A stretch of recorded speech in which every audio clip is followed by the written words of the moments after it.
Hey guys, so we are back in the car again. I guess it's kind of appropriate for this series, but anyway, so today we're going to talk about boosters. So last time we talked about forward facing and combination seats and all that jazz. So when it comes to boosters, you kind of have three options, I guess. Last time we talked about combination seats, which are forward-facing only harness to booster seats, and then you have dedicated boosters, which are either in high back or no back. So when do you want to move your child to a booster? Most kids are not ready until 5 to 6 years old. It's about being developmentally mature enough to stay seated properly 100% of the time. They also need to have a good belt fit in a booster, and some younger kids and smaller kids, even if you have a great booster, the belt fit's not going to be great until they're a little bit bigger. So we have gone from our harness. We've either outgrown a harness now, our harness seat, and we're 5 to 6 years old, and we have a combination seat, so we're going to convert that to the booster, or we're going to go out and we're going to purchase a booster.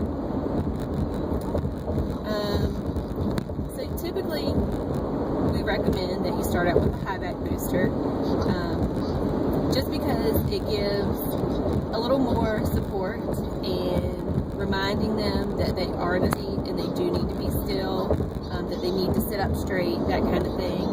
Helps with sleeping. Usually kids that age are still going to sleep in the car some, and having that extra support of a high back booster kind of helps keep them upright and in the correct position for the belt. Another reason you would need a high back booster, even if you have an older child, is if you don't have any vehicle head support. Everybody needs support to the tops of the ears, at least. So if you have a vehicle that may be older, or if you have maybe a pickup truck, but it doesn't have headrest in the back seat, a high back booster is what you're going to need there. The two brands offhand that I can think of that do not require vehicle head support would be the Graco Turbo Booster and the Even Flow Big Kid Amp, something like that. Those don't require it, so those would be ones to consider. Tallest high back booster I think is the Britax Parkway. I want to say it goes to maybe 21, 22 inches at the belt guide. And then I believe the Frontier, if you have a combination seat and you have the Frontier, and then you move into the booster mode in the Frontier, it is only a high back booster, and I think the tallest belt guide there is 23 inches, I think. So that's something to consider. So that's what we suggest for most people. If it's doable, we want you to use a high back booster, and then you would use that as long as your child fits, and then when they outgrow that, you'd either take the back off if you have one that is both high back and no back. The turbo booster is, and I think there's a few others. I'm not pulling them off. I think some of the Harmony ones do as well. So then the other option is a no back booster. So you would move to that when your child outgrows the high back booster, or maybe you have a 3 across situation and the high back just won't fit. So then you would use a narrow no back booster kind of thing. So some good options are like I said, the Graco Turbo Booster, Even Flow Big Kid. I think Harmony has a couple. I think one is the Dream Time. They also have the Folding Travel Booster, which is high back. Let's see, the Safety First has the Boost Air, the Britax Parkway.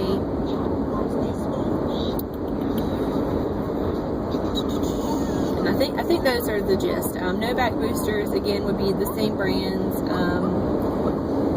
Graco has the Turbo and no back. They also have the Connex. I think it's called the Connex. It just has latch attachments on it just so you can use your lower anchors just to secure the booster to the car. It's not restraining the child in any way.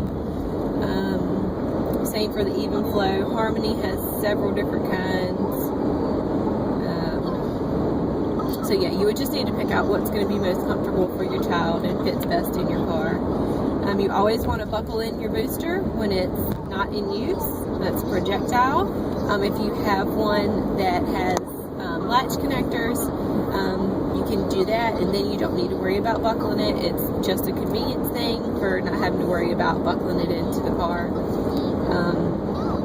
Some of the combination seats do allow you to continue to use the latch connectors once it's been converted to a booster. Some do not.